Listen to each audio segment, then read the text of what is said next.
What if Anakin killed Palpatine right away when he revealed himself in Revenge of the Sith? That's our story for today, and let's get right into it. Our story begins inside of Palpatine's office, as Palpatine has revealed himself to be Darth Sidious, the man behind everything. A blue bar of sizzling energy was now a centimeter from Palpatine's chin, its glow casting red-edged shadows up his face and across the ceiling. And only gradually did Anakin come to understand that this was his lightsaber, and that it was in his hand. "You," he said suddenly. And suddenly he was neither dizzy nor tired. Suddenly everything made sense. "It's you," Anakin said. "It's been you all along." In the clean blue light of his blade, he stared into the face of a man whose features were as familiar to him as his own. But now they seemed as alien as ever, because now he finally understood those familiar features were only a mask. He'd never seen this man's real face. "I should kill you," Anakin said. "I will kill you." Palpatine gave him that wise, kind smile Anakin had been seeing since the age of 9 as he said, "For what?" "You're a Sith Lord," Anakin said. "I am," Palpatine said simply, "but I am also your friend." The blue bar of energy wavered just a bit, and Palpatine said, "I am also the man who has always been here for you. I'm the man who's never needed to lie to you. I am the man who wants nothing from you, but that you follow your conscience. If your conscience requires you to commit murder simply over a philosophical difference, I will not resist." He said now, "But what will happen when you kill me, Anakin? What will happen to the Republic?" His tone was gently reasonable. "What will happen to Padme?" Padme, Anakin thought. Her name was a gasp of anguish. "When I die," Palpatine said with the air of a man reminding a child of something he ought to already know, "my knowledge dies with me, unless, that is, I have the opportunity to teach it to my apprentice." Anakin's vision swam. Again, he was dizzy. He didn't know what to do. He felt like maybe the right path was with Palpatine. But he shook his head. What was he thinking? Palpatine is a Sith, and Anakin now forced himself to see the truth. This is the man who promises he can save Padme, yet he is responsible for the deaths of trillions of beings, including many of Anakin's friends. The war that saw Ahsoka expelled from the Order nearly had Padme dead many times. Anakin nearly lost Obi-Wan many times. He saw the Jedi Order crumbling every day the war went on, and Anakin saw now that he could put an end to this suffering. Palpatine said he could feel Anakin's anger. It gives him focus. He didn't expect Anakin to kill him. Palpatine thought Anakin would put Padme ahead of everything, and usually he would. But not in this moment. Anakin suddenly muttered that he will save her himself, and Palpatine turned around, only to have the blue blade plunged right into his chest. Palpatine stumbled backwards, crashing into the statues, firing lightning at Anakin, trying to use his anger to keep himself alive. It was working a bit, but Anakin was now deflecting the lightning back into him. The stab wound was draining his life. The lightning was burning through him. Finally, he stopped and he looked up at Anakin, telling him through heavy breaths that this is not going to go the way he thinks. And Palpatine took one final breath, dying here on the floor of his office. Anakin stood here completely in shock when the doors to the office swung open a moment later. Palpatine's 4 royal guards were still on duty for the evening, and they heard this lightning. All 4 of them activated their electrostaffs, and the leader told Anakin to stand down immediately. One of the guards spoke urgently into a comm channel, telling the Coruscant guard to lock down Coruscant. A Jedi has just murdered the Chancellor.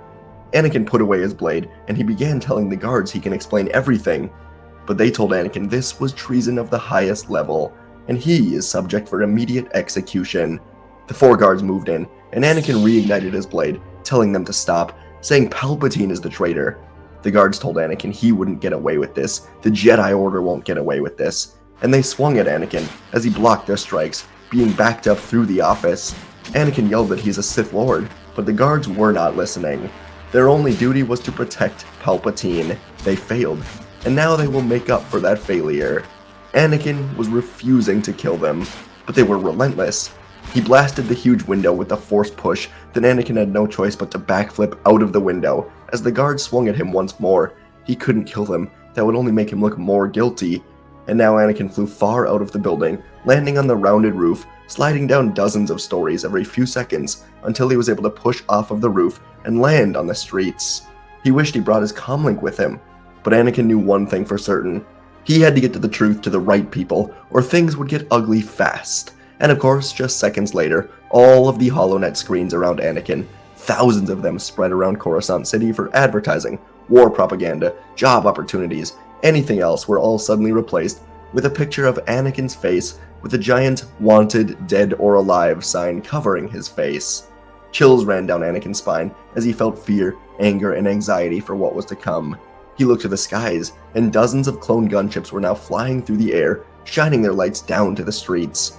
Everyone was looking for Anakin, and he just had to be found by the right people. Just outside of the Jedi Temple across Coruscant, Jedi Masters Mace Windu, Sazitin, Aegon Kolar, and Kit Fisto were flying to Palpatine's office to demand that Palpatine release his emergency powers when they saw the wanted screens for Anakin. The four Jedi looked to each other, and they knew there was only one thing that could cause a panic like this. Windu told the pilot to go as fast as he could to the office of the Chancellor, and so they flew quicker. The pilot flew the four Jedi to the broken window, and all four of them entered in through the window to find the four royal guards, along with at least 15 Coruscant Guard clones surrounding a body. And in the middle of the group, right next to the body, were Mas Amedda and General Tarkin. As the four Jedi entered, the clones turned, aiming their blasters, and Fox asked if they were here to clean up any loose ends. The Jedi were beyond confused, and Tarkin stepped forward to show the dead body of Palpatine, killed by a lightsaber. Windu immediately said that Anakin must have discovered something worthy of doing this. He and Palpatine were extremely close. There must be much more to the story, Windu argued. And now Kit Fisto put his hands up, moving to the security recordings from the office, and he checked the recordings, only to find they were just deleted. Mas Amedda spoke up, saying that Anakin must have deleted them after his murder. But Aegon Kolar spoke up, saying that makes no sense. A clearance code is needed to delete the recordings, which only Mas Amedda and Palpatine would have among the people in here. Tarkin said Anakin likely forced Palpatine to delete them before the murder. Windu asked calmly for permission to search the room for clues as to why Anakin would have done this. There had to be more reasoning. But again, Tarkin spoke.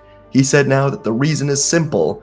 The Jedi Order has been a massive system of unchecked power, posing as a religion, nothing more than a delusional cult claiming to control their uncontrollable emotions.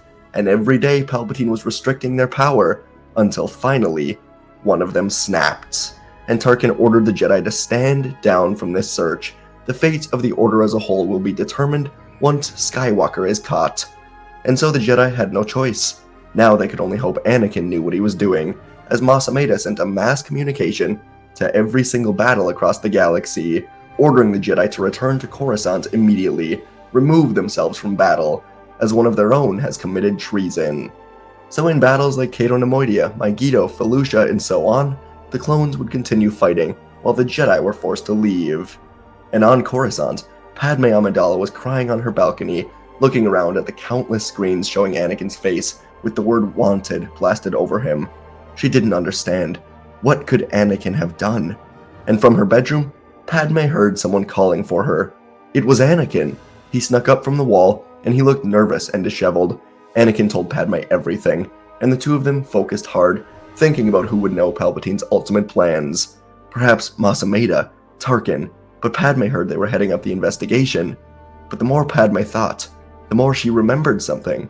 A man named Kinman Doriana was an aide of Palpatine from Naboo who always worked in the shadows. Padme never got along with him. She never trusted him. But she had an idea. Padme would dress herself in her darkest dress, making herself look as intimidating as she could. And she would then sneak Anakin down a few levels into the apartment where her handmaidens were staying. The handmaidens promise to hide and protect Anakin, while Padme goes on her mission to save Anakin and the Republic. She would fly her speeder through Coruscant as search parties were spread on every street, flying around every corner. Everyone here was searching for her innocent husband. Padme finally landed at 500 Republica, the apartment building of the most elite members of Coruscant, and she took the elevator to the 238th floor, the floor where Kinman Doriana, the aide from Naboo, resided. When Padme arrived, she knocked on the door, and Kinman opened it with surprise. The two Naboo politicians greeted each other as politicians do, and Kinman asked what was going on. Padme told him that Palpatine is dead, and now it is up to them to finish Palpatine's ultimate plans. Kinman tried to act surprised, and Padme secretly flipped on a recording device in her pocket. and she told Kinman that she has long been working in secret with Palpatine, helping draw this war longer and longer, helping Palpatine gain more power, and she can only assume Kinman has been working with him as well. Kinman was in shock over the death of Palpatine, but he saw an opportunity here. He did indeed know everything. He met Palpatine long ago, back when he was working with Hago Damask, aka Darth Plagueis. Padme said she was happy to hear this, and she needs to be very sure she can trust him, so she asked Kinman to tell her everything that he knows. And in his excitement for what was to come, Kinman told Padme exactly what he knew. Palpatine was Darth Sidious, the Sith Lord posing as a politician, to rise through the ranks and take power as the eventual Emperor, ridding the Republic of corruption, taking power for himself. Kinman went on and on, exposing who Palpatine truly is, and Padme would eventually thank him, telling him to wait here while she speaks to Mas Amedda. With a chilling smile, she told Kinman everything will work out for them very soon. They will have all the wealth they've ever wanted. Padme left the apartment and took a deep breath. That was not easy, but she just got a confession from Palpatine's oldest aide about exactly who he secretly was. And from here she would go to the Senate building, where Mas Amedda had gathered everyone. Mas was in the process of turning the Republic into an empire that would expel the Jedi for their treason. He was happy to take this power for himself, and the Jedi Council members on Coruscant were allowed to attend this meeting. And as Mas was going over everything, a new pod floated to the center. It was Padme Amidala, and she demanded to speak, saying she has evidence of corruption that will prove the innocence of the Jedi. Mas tried to deny her, but an uproar from confused senators demanded to see this evidence, and so Padme plugged in the recording she just secretly got. In the recording, she made it clear who she was, and she got Kinman to say his name. He was a known advisor, and Kinman went on to describe exactly who Palpatine was: Darth Sidious, working to bring down the Republic, master of Dooku, leader of the Separatists. The recording also had him say the names of Mas Amedda, Sly Moore, and the name Hago Damask, as others who once knew of this. There was an uproar in the Senate, and as Mas Amedda tried calling for order, the clone troopers arrested him. They were loyal to the Republic, and this corruption was exposed. In his apartment, Kinman was celebrating his upcoming rise to power and wealth with a bottle of wine, when clone troopers broke into his apartment, arresting him for treason. In the Senate, Padme and those close to her like Bail and Mon declared that Anakin may have acted irrationally, but he saw Palpatine for who he really was, and he executed him for treason before he could cause any more damage. The Jedi were deemed as innocent, and Padme stepped in as the Senate leader, while everyone was looking to her. Anakin would thank Padme's handmaidens, and he would head back to the temple, where the entire council was waiting, thanking him for choosing the Jedi Order. The Republic was reforming under Padme, and with the war ending, Anakin would tell both Obi-Wan and Ahsoka about his nightmares. They would promise to be there when Padme gave birth, to help give her peace through the Force, but without the dark presence of Sidious around, the nightmares came to a sudden stop. Padme would give birth to Luke and Leia, and they would be trained as Jedi, while she continued her role as Chancellor. The twins would become the pride of the Jedi Order, with power that matched Anakin's, but personalities that were closer to Padme. Yoda would step down from his role as Grand Master, and Windu would stay in his role, and Plo Koon would be elected in an election around the Jedi Temple to become the new Grand Master. Anakin would be on the council, and the twins would make elite Jedi, and every day that went by, Anakin Skywalker would be so happy that he made the right choice in Palpatine's office that fateful day. And folks, that is our story for today. I wanted to do, I enjoyed this one, just kind of mirroring a bit of the arc where Ahsoka ultimately is expelled from the Order for being framed for, the murder in the last sixth season. Either way, I wanted to mirror that with Anakin a bit, with him actually, of course, killing the Supreme Chancellor of the Republic. But yeah, I wanted to do that with Mas Amedda, of course, deleting the recordings secretly. That he's like, I didn't do that. So that was fun. And just pulling a Legends character, Kinman, to be the fall guy, kind of, with Padme kind of going undercover as a Naboo politician and going to this other Naboo politician and being like, hey man, like, we're both going to rise to power here, and him just basically admitting everything. I thought that was a fun arc to go down. I hope you guys enjoyed that as well. Let me know what you thought down in the comments. Quicker story today, but one that I thought was fun and effective. So appreciate you guys. Leave a comment, leave a like, subscribe, all the YouTube stuff, and I'll see you in the next video.